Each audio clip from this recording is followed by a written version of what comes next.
Welcome back. If you're just joining us, this is Entertainment News on Channels Television, and on our Spotlight segment today is rising Nigerian Afrobeat dancer and popular face in the ensemble support cast for singer Kuti, popularly known as Ben Dancer. The enigmatic and energetic dancer has over the past couple of years forged a noticeable image as the first male dancer in the characteristic Afrobeat music genre, as performed by Fela, Femi Kuti, Seun Kuti, and now Kuti. I met him at the New African Shrine, and he takes me on a journey on his rise to fame as he begins to plan to arch a Guinness World Record attempt. Take a listen. And this place, I must say, has like a soul to it. I'm always somewhere there in the crowd watching you guys do your things, and standing here and seeing the kind of view that you perhaps will be getting at all of your performance. It feels like there is some spirits to this stage thing, isn't it? To be very honest with you, because of the work that people that have come before us, you know, the great heroes are legends, you know, the likes of Fela, the likes of Mandela, the likes of Nkrumah, the likes of Sankara, and then Femi Kuti also himself, and Seun Kuti, and at the same time now Kuti doing amazing stuff. So whenever I come here, I feel some sort of positive energy. You know, I feel the efforts of our heroes past is never in vain. You know, connecting with the people whenever I'm performing with the band and myself is really amazing. It's really spiritual for me. Absolutely, and I can understand that because I see a lot of your movement. I think the first time I saw you perform was about 3-4 years ago on Maddie's introduction. Yeah. I think at Terra Culture back in Lagos. Yeah. And all of that. And I noticed that you had all of that energy interpreting the music, his songs, and all of that. How do you determine how to move to different kinds of rhythm that the person is creating? Oh, awesome. So for me as a dance artist, most of the time before I get on stage, I get to rehearse. So at the process of that rehearsals, I get to listen to all the instruments, I get to study it. And then I also listen to the lyrics, because it helps me to create a better storyline with my dance. Because as a dance artist, I'm not just dancing to the music, I'm dancing to the lyrics, you know what I'm saying? I'm dancing to interpret the story to which the artist himself is actually trying to portray to the public. So it's really quite a tricky one, but it's my profession. Right. And I've been doing this for like 18 years right now. So I'm glad that I'm doing it, and then I give it my best. Absolutely. What's your favorite part of this stage? Your favorite part of the stage? I know that. So yes, you. I am always right here. I'm always right here. Right. You know, just focused on it. Then when I'm there, it's just me, the music, the positive energy that comes from the universe. I open myself to it.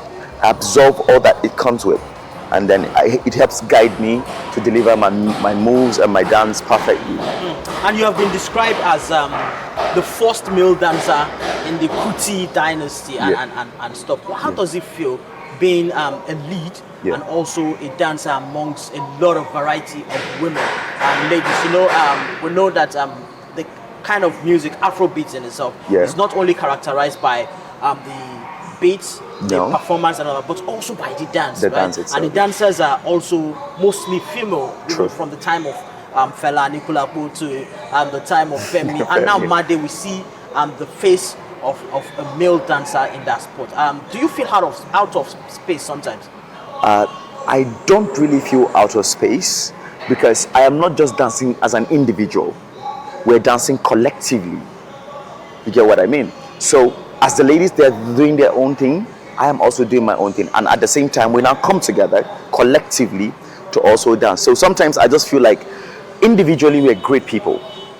And then when we, showcase our individuality, and then at the same time on stage, sometimes we collectively come together and, work with the same synergy. So for me, it's something I'm really glad that it is happening in my time, and it happened to be me who is, on this, doing this. I mean to say.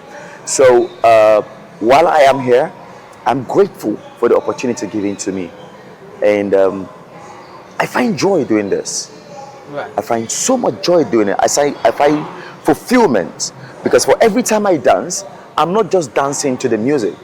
I'm dancing, relating it to people that see, I'm healed. This music can heal you. Let's talk about your journey to dance. How did you get into dancing and dancing professional, and then eventually getting to meet Made?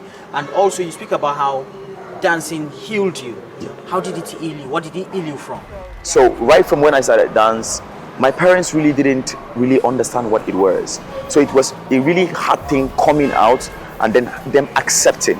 So at that point, my father said, "Oh," at some point he said, if I don't do, maybe if I don't be a doctor or a lawyer, he's not really gonna, pay my school fees and all of that. It really separated us because he distanced himself away from me, and it was really heartbroken.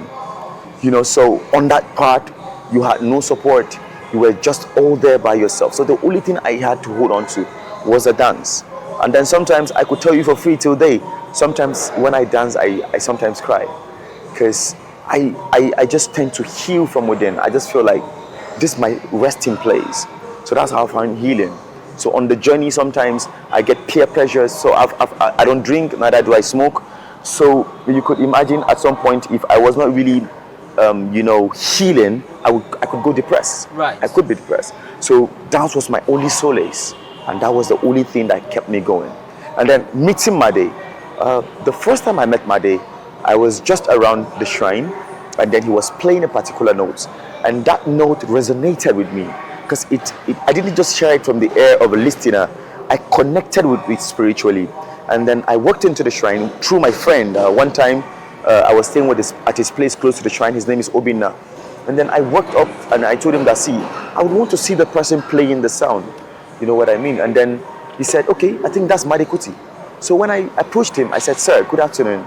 Good evening, rather. How are you? Fine. That was the first day I saw him. I said, sir, I am a dance artist. I heard you play a note. Can you give me the singular honor to interpret that sound for you? He was like, are you an artist? Are you a dance artist? I was like, yes. He said, okay, come to the rehearsals the first time. And then the first time I came, and he was like, woo, okay, can you come to we're having a show, I think the coming week. And I came. And I think that was my very first encounter with him. And since from that time, it has been an amazing journey. This is someone I work with that I don't regret anything at all. We are at the age where Afrobeat in itself has also come of age and is leading the mainstream sound in Nigeria. How do you merge the rhythm of Afrobeat together with the rhythm of Afrobeats? Okay, so the Afrobeat without the S is a culture, is a way of life, from our attires, right? From our food, from our traditions. So if you look at the shrine very well, if whenever you come into the shrine, the first thing that comes into your mind is Africa. Right. You don't see all the aesthetics in it encourages the African spirit. But Afrobeat with an S is a trend. Right. Yeah. And then you see, one thing about trends, it comes and it goes. But something that is embedded in us, which is a culture, we can't let go of it, because Fela will always say, I don't have an identity if I don't identify with Africa. So wherever I go, the first thing that I will identify myself with is I am Africa. Then before any other trend, any other thing, there were things that were trending in 2010 right. that have faded out. True. You get what I mean? But in 2025, there are things that are trending. How sure are you that they're going to last the taste of time? So Afrobeat is a culture, and that is what we as a people should accept, imbibe, and also be proud of. Yeah. So 2 more questions before we leave.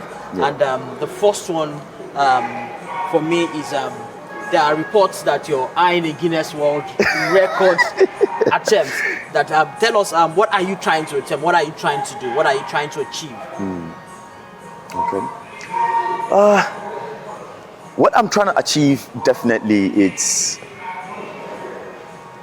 the unifying of not just the music, right? So I'm not just a dance artist, I'm a fitness instructor, right?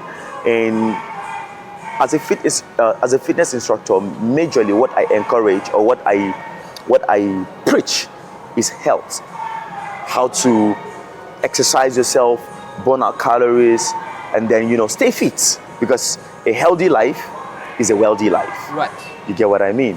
Health is wealth. So with that, which I carry as a fitness instructor and also as a dance artist, I am encouraging the unity of not just dance, but also fitness. Right. And then secondly, it is bringing out the African spirits. As Africans, we are people that we're always positive. We're always, I'm looking for the right word to use. We're always daring. Right. Yeah, that daring spirit is to make sure that, see, as an African person, or as a dance artist, or whatever it is that you are, or any part of the world you're coming from, whatever it is that you set your mind on, you can achieve. So it's that daring spirit I'm trying to portray. So we have already registered right now, and in 12 weeks, we should be expecting a reply from them, then the guideline, and then we head straight to the record. So what is the current record that you want to break now? What was the standard? Okay, I am breaking a record of an Indian 16-year-old dancer who danced for 167 hours. Oh wow, that sounds very huge. We wish you all of the best with that. But before I let you go, this is your favorite part of the stage. This is where you do a lot of your things. So I want you to show me a routine that I can do alongside you. Yeah. Right now, and a very small routine. That's one of those your favorite heavy, but just something small that we could do together. Together, right? Yes. Cool. So I think you can go 1 and 2 and 3 and 4 to the other leg. 1 and 2 and 3 and 4 and say 1 and 2 and 3 and 4 and say and 1 and 2 and 3 and 4. You're already a professional dancer. I'll retire for you.